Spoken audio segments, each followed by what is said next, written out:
बहुत ध्यान से सुनिएगा, बहुत लोग यहां बैठे हैं जिन्हें मैं ये बात बताना भी चाहता हूं कि परिस्थिति कैसी भी आ जाए, आपकी विचलनता इस बात का प्रमाण दे देती है कि ठाकुर जी पर आपको विश्वास नहीं है। बालक मां की गोद में जाकर के भी भयभीत हो, विचलित हो, इसका मतलब क्या? वो अपनी मां को अभी पहचान नहीं पाया है। और इससे बड़ा दुख मां को कुछ नहीं हो सकता कि बालक मां की गोद में भी रो रहा है। सबने शांत कराने का प्रयास किया, लेकिन जैसे मां, अरे मेरा बेटा मुझ पर शांत होगा, और मां की गोद में आकर के वो भयभीत होकर के रोने लग जाए तो मां रोने लगेगी, अरे मेरा बालक, मैंने जन्म दिया फिर भी रोता है। ठीक वैसे ही जब परिस्थिति विचलित होती है, जो कभी ठाकुर जी को नहीं बचते वो यदि परिस्थिति से रोते हैं तो ठाकुर जी को बुरा नहीं लगता। क्यों? ये मेरे हैं ही नहीं, रोए तो रोए। लेकिन जो मुख से कृष्ण नाम कहते हैं, ठाकुर जी का नाम बोलते हैं, किशोरी जी का नाम बोलते हैं, वृंदावन में रहते हैं, श्री जी की शरण में रहते हैं, एक परिस्थिति आने पर विचलित हो जाएं तो ठाकुर जी को कहीं ना कहीं ये संकेत मिलता है कि मुझ पर भरोसा नहीं, मुझ पर विश्वास नहीं। भैया ये संसार है, इस संसार में आपका सुंदर निर्माण यदि ठाकुर जी को करना होगा और आपका अंतिम जन्म यदि ठाकुर जी को करना होगा तो परिस्थितियां कभी खत्म नहीं होंगी, आती ही रहेंगी, आती ही रहेंगी। बस एक काम कीजिए, ठाकुर जी पर पूर्ण भरोसा कीजिए, सब मंगल करेंगे, सब आनंद करेंगे। आप गलत नहीं हो तो आपका कोई बाल बांका नहीं कर सकता, विश्वास करो। राजा परीक्षित भयभीत नहीं हुए, 7 दिन में मरने का श्राप सुनकर के अपने पुत्र जन्मेजय को राज्य गद्दी पर बिठा दिया, निकल पड़े। हमारी दृष्टि में ना कथा कहने का मतलब केवल प्रसंग पूर्ति नहीं होता है। कथा कहने का मतलब उस प्रसंग से आप क्या समझ रहे हो और आप अपने जीवन में क्या उतार रहे हो, ये हमारी मुख्यता ज्यादा है, इसलिए हमको विलंब भी होता है। राजा परीक्षित अपने पुत्र को राज्य गद्दी पर बिठा के निकल पड़े और गंगा जी के तट पर जाकर के बैठे, अनेक ऋषियों से जाकर के उन्होंने प्रश्न किया, मेरे जीवन के बहुत कम दिन बचे हैं, मैं क्या करूं? नहीं को मुनिर्यस्य वचः प्रमाण। अनेक लोगों ने अनेक उत्तर दिए, लेकिन कोई प्रमाण नहीं दे पाया कि इससे तुम्हें मुक्ति मिलेगी। तभी वेदव्यास जी के पुत्र श्री सुखदेव जी का उस सभा में आगमन हुआ जहां परीक्षित अपनी मुक्ति का उपाय पूछ रहे थे। कैसे पता चला? अब सुखदेव जी की व्याख्या तो मैं करूंगा कभी और किसी कथा में। क्या निवेदन कर रहा था मैं? हाँ, तो सुखदेव जी आए और सुखदेव जी के आते ही परीक्षित जी महाराज ने चरणों में प्रणाम किया। ये शाम संस्मरणात् पुंसाम सद्यः शुद्ध्यन्ति वैगृहा किम पुनर्दर्शन स्पर्श पाद शौचासनादिभिः। आप जैसे महापुरुषों का घर बैठ के स्मरण करने से पवित्र हो जाते हैं, आपको प्रणाम चरण स्पर्श करने को प्राप्त हो जाए तो कितनी बड़ी सौभाग्य की बात। भगवान, मैं आपसे जिज्ञासा करना चाहता हूं, अतः पृच्छामि संसिद्धिम। जिसके जीवन के बहुत कम दिन बचे हैं, 7 ही दिन बचे हैं, उसको अपनी मुक्ति के लिए क्या करना चाहिए, कृपा कर मुझे बताओ। बहुत ध्यान से सुनो। देखा जाए तो संसार में कोई भी ऐसा नहीं है जिसकी आयु बहुत लंबी है, किसी की भी नहीं है। हम सबकी आयु का कोई पता नहीं है। आज शाम का भी पता नहीं, कल सुबह का भी पता नहीं, कल शाम का भी पता नहीं, कभी भी प्राण जा सकते हैं। तो एक प्रकार से देखा जाए तो हम सब परीक्षित हैं, हम सबकी आयु हमें तो नहीं पता कब तक रहने वाले हैं। इसलिए हम सबके लिए ये प्रश्न है कि जल्दी मरने वाले की मुक्ति का उपाय क्या है। हम सब जल्दी मरने वाले हैं, कभी भी मर सकते हैं, कोई भरोसा तो नहीं, क्या करें? तब यहां से श्री सुखदेव जी बोलना प्रारंभ करते हैं। राजन, अगर सार्वजनिक रूप से तुमने प्रश्न सबके लिए किया है तो यह प्रश्न उचित है, लेकिन अगर यह प्रश्न केवल तुमने अपने लिए किया है तो यह उचित प्रश्न नहीं है। क्यों? क्योंकि तुम पांडवों के वंशधर हो। भगवान ने जिन पांडवों का संग किया, भगवान ने जिन पांडवों का साथ दिया, हर परिस्थिति में जिनकी रक्षा की, उनके वंशधर हो तुम। और तुम भी वो बालक हो जो मातृ गर्भ में ही पधारने वाला था, लेकिन भगवान ने आकर के तुम्हारी रक्षा की। तुम्हारे जैसा बालक जिसकी रक्षा, प्राण रक्षा स्वयं भगवान ने गर्भ में आके की हो, उस बालक को मुक्ति की याचना नहीं करनी चाहिए। तुमको तो मुक्ति मिल ही जाएगी, क्योंकि तुमने भगवत संग किया है, तुमको भगवत अनुग्रह प्राप्त हुआ है, तुमको भगवत कैंकर्य मिला है। एक क्षण के लिए ठाकुर जी तुम्हारे साथ गर्भ में रहे हैं, तुम मुक्ति की याचना करो। एक मेरे को बहुत अच्छी बात आ रही है मन में, ध्यान से सुनना। तिलक धारण करते हैं, कंठी धारण करते हैं, एकादशी नियम करते हैं, जप करते हैं, वृंदावन वास करते हैं, परिक्रमा करते हैं। हम लोग भी यदि मृत्यु के कारण विचलित हो रहे हैं तो हमें भी विचलित नहीं होना है।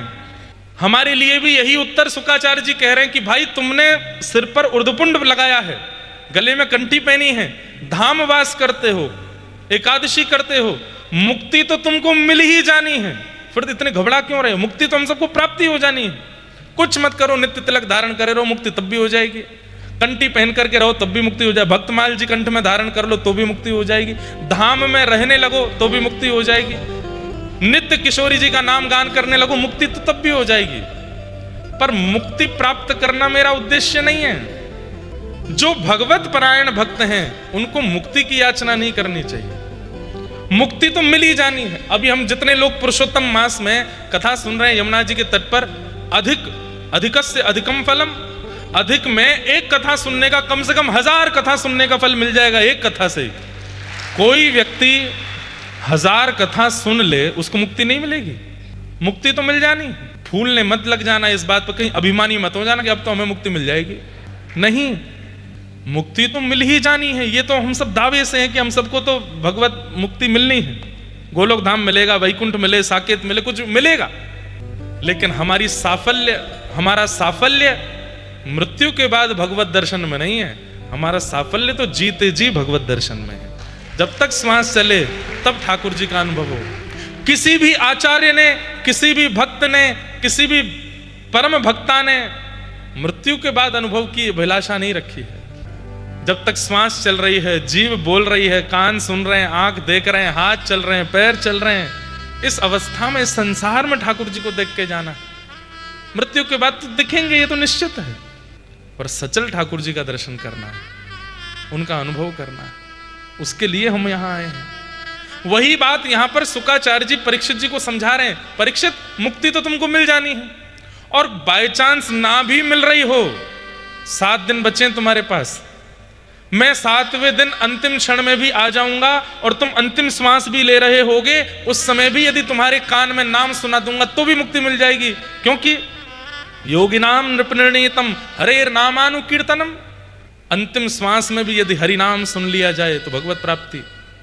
आज एक प्रश्न मेरे पास आया और उस प्रश्न में एक भाव है, ध्यान से सुनना। महाराज जी, आपने कहा था कि जिंदगी पाप करके भक्ति करो, जिंदगी पाप करके भक्ति करो आपका ये मन होगा, जिंदगी भर पाप करके भक्ति करो तो वह फलती नहीं है। लेकिन लोग तो ऐसा भी बोलते हैं कि जब जागो तब सवेरा। कई लोग 2 बजे भी उठते हैं रात को। अगर पाप का एहसास हो जाए तो भगवान दिखते हैं। इन 2 अलग विचारों का क्या समाधान है? हम प्रश्न थोड़े असमंजस में, लेकिन हम समझ गए क्या बात है। आपका कहना ऐसा है कि जिंदगी भर पाप किया। कल हम 5 बातों पर चर्चा कर रहे थे ना, पाप, फल, बंधन, भय और मृत्यु। तो मृत्यु समीप आने पर, जब पूरे जीवन भर तो ठाकुर जी का नाम गाया नहीं और मृत्यु समीप आई, मतलब बुढ़ापा आया, तब ठाकुर जी का नाम गाने लग गए, तो जीवन भर ना गाने का थोड़ा दंड तो मिलेगा। भगवत प्राप्ति हो जाएगी, मुक्ति मिलेगी, उसमें कोई दिक्कत नहीं। लेकिन वैसी वाली बात है कि मैं आपके घर गया और आपने 5 दिन पुरानी माला ऑफर की, तो ऑफर की हुई वस्तु मना तो करूंगा नहीं, लाओ पहना दो। माला सूख गई है, पुष्प सूख गए हैं, उसमें से दुर्गंध आ रही है, दोगे तो भी पहन लूंगा। लेकिन मैं प्रसन्न कब होऊंगा? जब बाग के नए नए पुष्प, बिल्कुल नवीन पुष्प तोड़ करके माला पिरो करके पहनाई जाए। ऐसे ही जब व्यक्ति की समस्त इंद्रियां बलवान हैं, समस्त इंद्रियां बलवान है, आंखों से कुछ भी दिखा दो, कानों से कितना भी तेज सुना लो, मुख में कुछ भी खवाए दो, कहीं भी चलाए दो, कहीं भी चढ़ाए दो, कुछ भी करवाए लो, इंद्रियां सब बलवान है। उस स्थिति में जब भगवत परायण होता है तो ठाकुर जी को लगता है आहा नया पुष्प आया है, बिल्कुल नयो नवेलो पुष्प आया, या को तो कानन में पहनूंगा, या को तो अपने कंठ पे धारण करूंगा। और जब जीवन भर भगवत स्मरण किया नहीं, जब दांत टूट गए, आंख अंदर दिखना बंद हो गया और बिना लाठी के चल नहीं पा रहे हैं, बड़े बुजुर्ग बुरा नहीं मानना, वो बुरा मानना जिन्होंने जीवन भर भजन नहीं किया अब कर रहे। लेकिन जो बड़े बुजुर्ग यहाँ बैठे हैं वो निश्चित ही भगवत परायण बचपन से ही है, इसीलिए तो बुजुर्गता तक चल रही है भक्ति। वो बुरा मानो जिन्होंने 60-70 वर्ष तो निकाल दिए संसार में, अब आए हैं ठाकुर जी के पास, उनको बुरा मानना भी चाहिए। क्यों निकाल दिया इतना जीवन? ठाकुर जी को क्यों नहीं भजा पहले? क्यों नहीं हुआ विश्वास? अब मृत्यु आने पर, मतलब बुढ़ापा आने पर भजन करना, ये तो ऐसा ही है घर में आग लग गई, आप कुआं खोद रहे हो, बुझानी है, तब तक तो जल के भस्म हो जाएगा। एक प्रसंग हमने कहीं सुना था कि एक व्यक्ति संगीत सीखने के लिए गए, तो संगीत सीखने के लिए गए, तो जब संगीत सीखने गए तब उनकी उम्र थी 70 वर्ष। 70 वर्ष में सारे गामा पधा नी सा सीख रहे हैं, सारे गामा पधा नी सा। तो गुरुजी बोले तुम 70 वर्ष में रियाज करना शुरू करोगे, गाओगे कब? शमशान घाट में जाके। 70 वर्ष में प्रारंभ करोगे तो फिर तो शमशान में ही गाना पड़ेगा। तो ठीक वैसे ही अब भक्ति ही शुरू करी है 50 के बाद, तो फिर तो भैया ठाकुर जी को दर्शन मृत्यु के बाद ही होएगा। लेकिन बचपन से लग गए ठाकुर जी की सेवा में, बचपन से ही लगे हैं ठाकुर जी के अनुग्रह में। प्राप्ति सबको होती है। अंते नारायण स्मृति, अभी अभी मैंने कहा जीवन भर भगवान नाम नहीं गाया, अंतिम श्वास लेते लेते मुख से हरि नाम निकल गया तो भी मुक्ति मिल जानी है। लेकिन एक औदा होता है ना, एक कैटेगरी होती है ना। हमको केवल मुक्ति प्राप्त करने से हमारे मन को शांति नहीं है ना, हमें तो जीवित अवस्था में ठाकुर जी को देखना है। मीराबाई ने मृत्यु के बाद नहीं, सक्कूबाई ने मृत्यु के बाद नहीं, किसी भी भक्त ने मृत्यु के बाद भगवत दर्शन नहीं, जीवित किया है। तो हम मृत्यु के बाद क्यों? हमें भी जीवित करना। इसलिए यहां शुक्राचार्य जी ने प्रश्न समझाया। बोले परीक्षित 7 दिन बाद मुक्ति मिल जाए, इसमें तुम्हारा कोई साफल्य नहीं है। तुम तो मांगो कि भक्ति कैसे मिले कि इन 7 दिनों में मृत्यु हो, उससे पहले तुमको भगवत अनुभव होने लग जाए, और वो केवल भक्ति से मिल सकती है। तब श्री सुखदेव जी महाराज के चरणों में परीक्षित जी ने प्रणाम करते हुए निवेदन किया, भगवन् समीचीनम वचो ब्रह्मन् सर्वज्ञस्य त्वमानघ तमो विशीर्यते मह्यम हरे कथयतः कथाम। आप कृपा करके अब मुझे मुक्ति का मार्ग मत बताओ, ये बताओ कि इन 7 दिनों में मुझे ठाकुर जी का अनुभव कैसे होगा। तब सुखदेव जी महाराज ने मंगलाचरण करके श्रीमद् भागवत की कथा से कहना प्रारंभ किया। कैसे मिलेंगे नाथ, कहाँ मिलेंगे नाथ, कैसे होगा उनका अनुभव। ये प्रश्न जब किया तब शुक्राचार्य जी ने कथा सुनाना प्रारंभ किया। सुखदेव जी कथा सुना रहे हैं, परीक्षित जी महाराज ने प्रश्न किया और शुक्राचार्य जी कहना प्रारंभ करते हैं। सबसे पहले नारद जी ने ब्रह्मा जी से पूछा कि सृष्टि का निर्माण करने वाले आप किसका ध्यान करते हो? तब ब्रह्मा जी ने संपूर्ण भाव बताया कि लगता है कि मैं सृष्टि का संचार करता हूं, पर मेरे भी आराध्य परमात्मा है। उन्होंने कृपा करके मुझे चतुश्लोकी भागवत प्रदान की, वही मैं तुमको देता हूं। नारद जी महाराज उसी चतुश्लोकी भागवत को लेकर के श्री व्यास जी के पास गए और उन्हीं के द्वारा भागवत जी का विस्तारीकरण हुआ। तृतीय स्कंद में उद्धव और विदुर जी का पावन संवाद वृंदावन पर हुआ, उसके विषय में कथा सुनाई। तत्पश्चात श्री विदुर जी महाराज मैत्री मुनि के आश्रम हरिद्वार जाते हैं और वहां कुछ प्रश्न करते हैं और मैत्री मुनि उन्हें ज्ञान उपदेश करते हैं। सृष्टि का प्रसंग सुनाते हुए स्वयंभू मनु शत्रुपाक की 3 पुत्री और 2 पुत्र मैं सूक्ष्म में स्पर्श करते हुए चल रहा हूं। आकुति, देवभूति, प्रसूति, प्रियव्रत और उत्तानपाद। अब देखो हम इतनी कथा करते हैं, कहीं पर कोई प्रसंग विस्तार होता है, कहीं पर कोई, पर मास कथा की थी हमने नासिक में, वो कथा जरूर सुनिएगा। उसमें कपिल देवभूति संवाद कम से कम 5 दिन कहा था। भगवान के दंडपाणी रूप का इतना सुंदर वर्णन, सुंदर तो नहीं है लेकिन बहुत अद्भुत वर्णन है ठाकुर जी के दंडपाणी रूप का।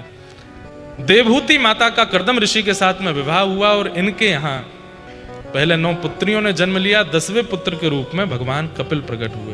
बोलो कपिल भगवान की। कपिल भगवान ने प्राकट्य होकर के, अब उनकी बाल अवस्था ज्यादा वर्णित की नहीं गई। देवभूति माता ने चरणों में प्रणाम करते हुए प्रश्न किया कि हे महाराज, आप मेरे पुत्र तो हैं, लेकिन मैं जानती हूं कि आप परमात्मा हैं। कृपा करके मुझे ये बताइए, निर्वेणा नितराम भूमन असद इंद्रिय तर्षणात् येन संभाव्यमानेन प्रपन्नांधम तमः प्रभो। हमारी इंद्रियां, ये असद इंद्रियां हमें नरक की ओर ढकेल रही हैं।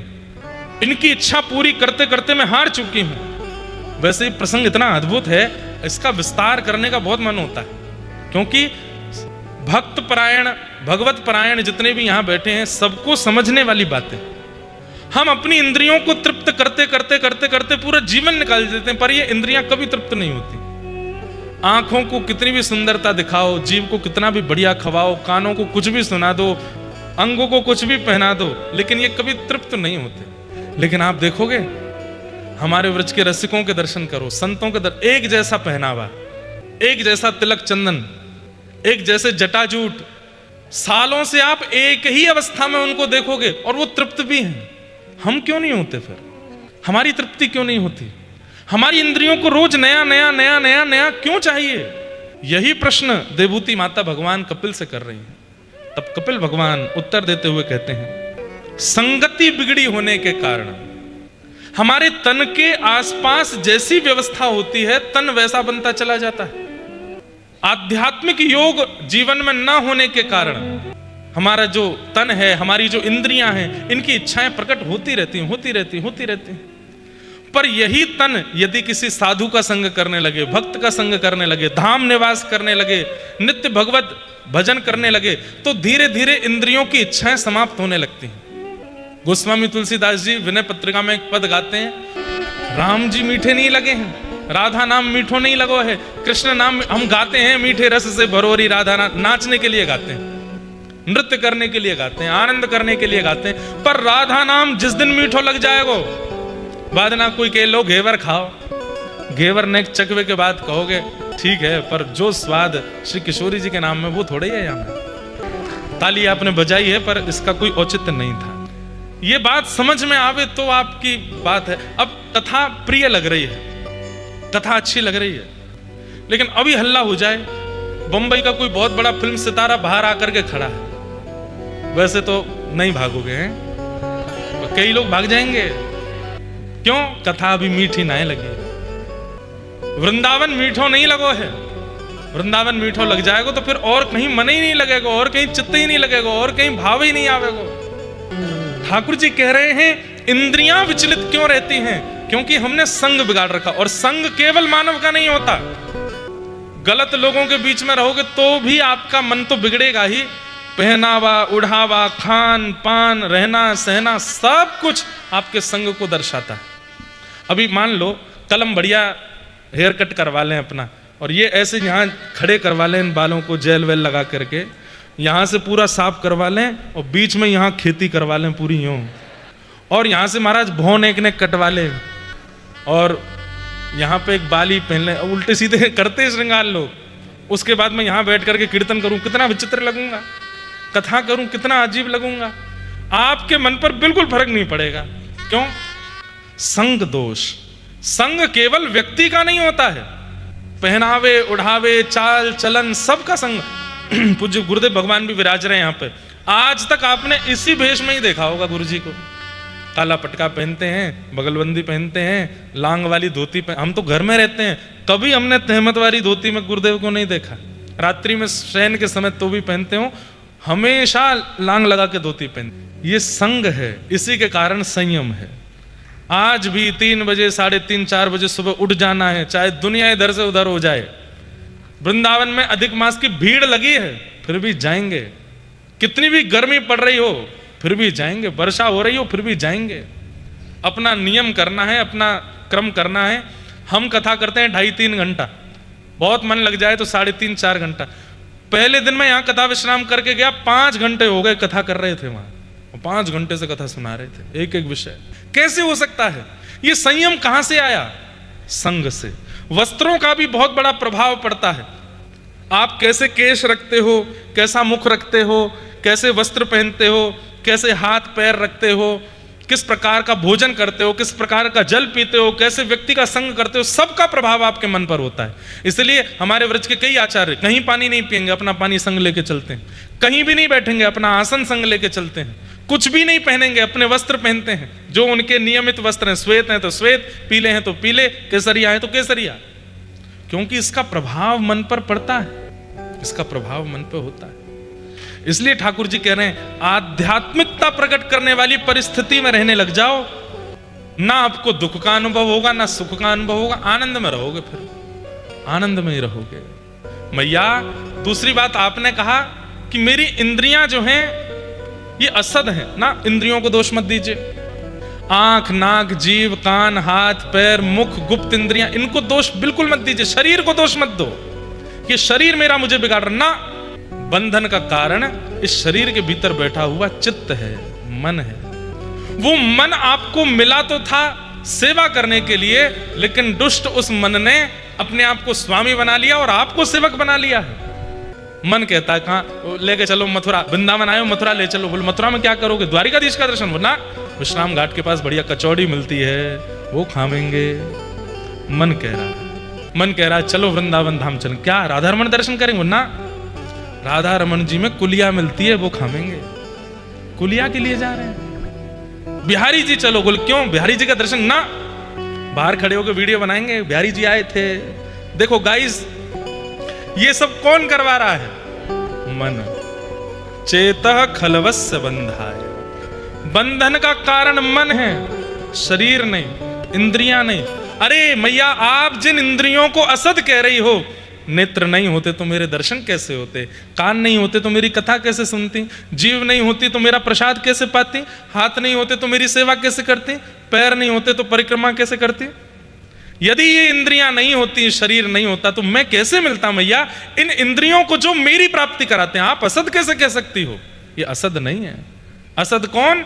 इन इंद्रियों से दुष्कर्म कराने वाला मन। वो मन असद है। और वो मन कैसे सुधरेगा? तब भगवान कहते हैं इस मन को साधुओं का संग कराने लग जाओ। इस मन को, मेरो मन वृंदावन में अटके। लेकिन ये आपके चाहने से नहीं अटकेगा। गैया अपने गरे की रस्सी स्वयं खूंटी में नहीं बांध सकती। एक ग्वारिया चाहिए जो आयकर के बाकी गरे की रस्सी को खूंटी में बांधेगा, तो गैया एक ही जगह बंधी रहेगी। ये मन जो है, ये हमारे चाहने से नहीं अटकेगा। ये तो कोई प्रसंगम अजरम पासम, कितना सुंदर भगवान की वाणी है। भगवान उवाच, श्रीमद् भागवत में जहां भी लिखा ना श्री भगवान उवाच, उसके नीचे पढ़ करके इतना सुख मिलता। कितना सुंदर बोलते हैं ठाकुर जी। ठाकुर जी जैसा प्रवक्ता नहीं। ठाकुर जी कह रहे हैं न जर्जर होने वाली, न नष्ट होने वाली एक रस्सी है। बोले क्या? आसक्ति। हम सबके मन में आसक्ति रूपी रस्सी है, और ये बहुत खतरनाक है। किसी की पत्नी में हो जाती है, किसी की पति में हो जाती है, किसी के बच्चों में, किसी की धन में, किसी की धान्य में, किसी के संसार में, किसी की भोजन की वस्तु में, किसी की गाड़ी में, किसी की घोड़ा में। न जर्जर होने वाली आसक्ति रूपी रस्सी को यदि हमने किसी धामनिष्ठ, भगवतनिष्ठ, भगवत परायण भक्त के चरणों में लगा दिया, ठाकुर जी के नहीं, भक्त के चरणों में लगाओ। सीधे श्री जी के चरणों में नहीं, सीधे राधारमण जी के चरणों में नहीं, सीधे राधा वल्लभ जी, सीधे वेंकटेश भगवान के चरणों में नहीं, उनके जो अर्चक हैं, उनके जो ध्यायक हैं, उनके जो उपासक हैं, पहले उनके चरणों में इस रस्सी को लगाओ। आसक्ति कैसे होने चाहिए वो? तब कह रहे हैं जिनमें आप आसक्ति करो वो कैसे होने चाहिए? उनमें 5 लक्षण हो। तितिक्षवः, कारुणिका, सुहृदः, सर्वदेहिनां, अजात शत्रवः, शांता, साधवः, साधुभूषणा। ये प्रसंग ऐसा है कि कम से कम 4 दिन बोला जाए, इतना अद्भुत है। आपका कोई शत्रु नहीं रहेगा, तब तीसरा लक्षण आ जाएगा। क्या? सुहृदः सर्वदेहिनां, सबके भले चाहने की इच्छा। और जब ये लक्षण आपके अंदर आ जाएगा, सबका मंगल हो, तब आपके अंदर करुणा आ जाएगी, दया आ जाएगी। और जब ये 4 लक्षण आ जाएंगे, तो सबसे कठिन सहनशीलता आपके अंदर अपने आप आ जाएगी। 5 लक्षण भगवान कह रहे हैं जिसके अंदर हो उसका संग करो, पर ये 5 लक्षण वाला कोई ना मिले तो अपने अंदर ही लाओ। इससे क्या होगा? मन एकाग्र होगा,